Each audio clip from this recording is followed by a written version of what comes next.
I found that nothing in life is worthwhile unless you take risks. Nothing.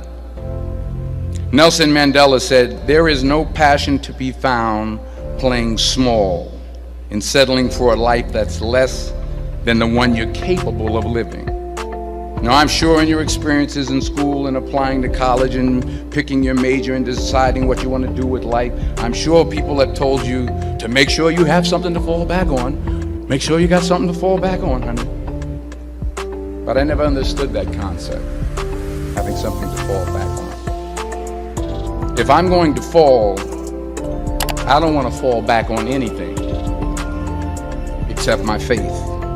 I want to fall forward. I figure at least this way I'll see what I'm going to hit. Fall forward. This is what I mean.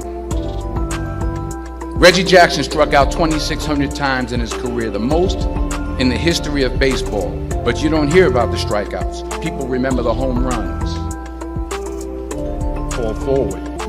Every failed experiment is one step closer to success. You've got to take risks, and I'm sure you've probably heard that before, but I want to talk to you about why that's so important. I got 3 reasons, and first, you will fail at some point in your life. Accept it.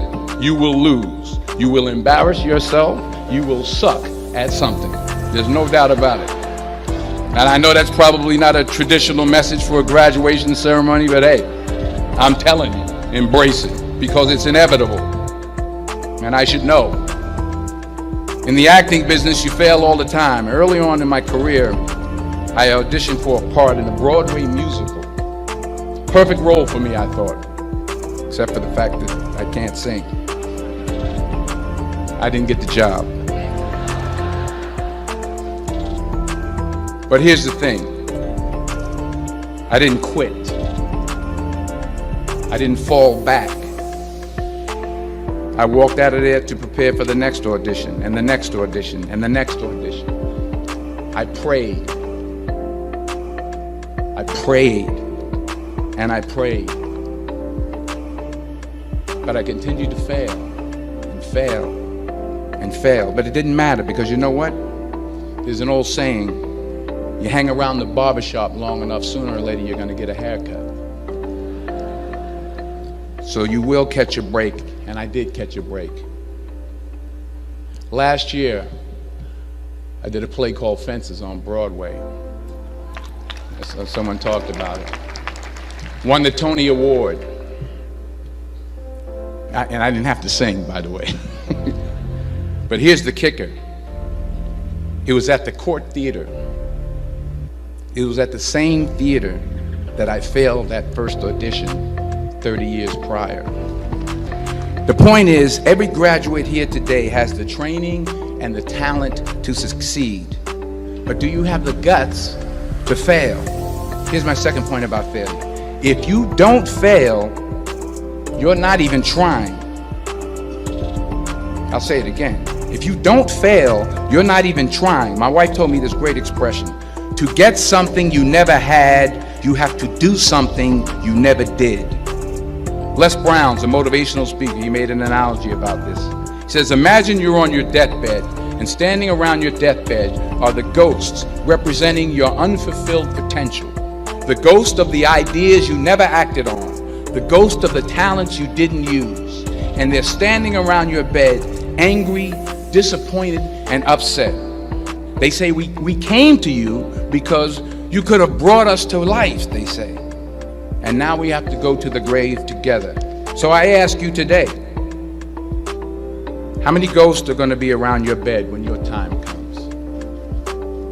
You've invested a lot in your education, and people have invested in you. And let me tell you, the world needs your talents. The Middle East needs your help. Japan needs your help. Alabama needs your help. Tennessee needs your help. Louisiana needs your help. Philadelphia needs your help. The world needs a lot, and we need it from you. We really do. We need it from you young people. I mean, I'm not speaking for the rest of us up here, but I know I'm getting a little grayer. We need it from you, the young people, because remember this. So you got to get out there. You got to give it everything you got, whether it's your time, your talent, your prayers, or your treasures. Because remember this, you will never see a U-Haul behind a hearse. So the question is, what are you going to do with what you have? I'm not talking about how much you have. Some of you are business majors, some of you are theologians, nurses, sociologists. Some of you have money, some of you have patience, some of you have kindness, some of you have love, some of you have the gift of long suffering. Whatever it is, whatever your gift is, what are you going to do with what you have? All right, now here's my last point about failure. Sometimes it's the best way to figure out where you're going. Your life will never be a straight path. I began at Fordham University as a pre-med student. I took a course called the cardiac morphogenesis. I still can't say it. Cardiac morphogenesis. I couldn't read it, I couldn't say it, I sure couldn't pass it. So then I decided to go into pre-law, then journalism. And with no academic focus, my grades took off in their own direction. I was a 1.8 GPA one semester, and the university very politely suggested that it might be better to take some time off. I was 20 years old, I was at my lowest point. And then one day, and I remember the exact day, March 27th, 1975, I was helping my mother in her beauty shop. My mother owned a beauty shop up in Mount Vernon. And there was this older woman who was considered one of the elders in the town. And I didn't know her personally, but I was looking in the mirror, and every time I looked at the mirror, I could see her behind me, and she was staring at me. She just kept looking at me. Every time I looked at her, she kept giving me these strange looks. So she finally took the dryer off her head and said something I'll never forget.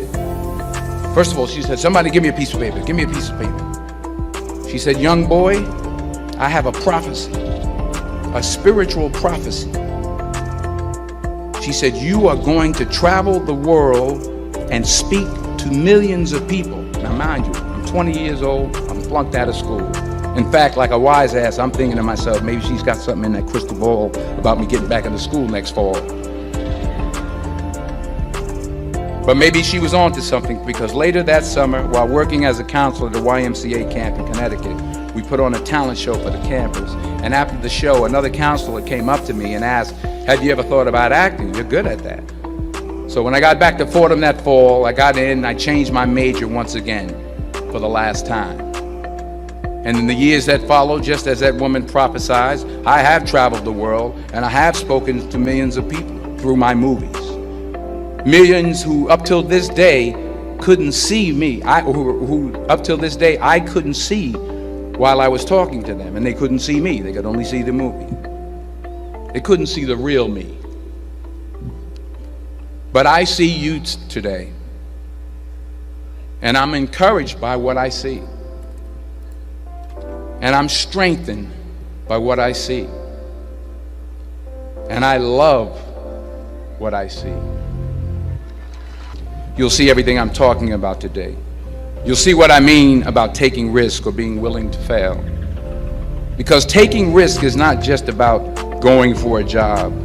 It's also about knowing what you know and what you don't know. It's about being open to people and to ideas. And I can't think of a better message as we send you off today. To not only take risks, but to be open to life, to accept new views, and to be open to new opinions.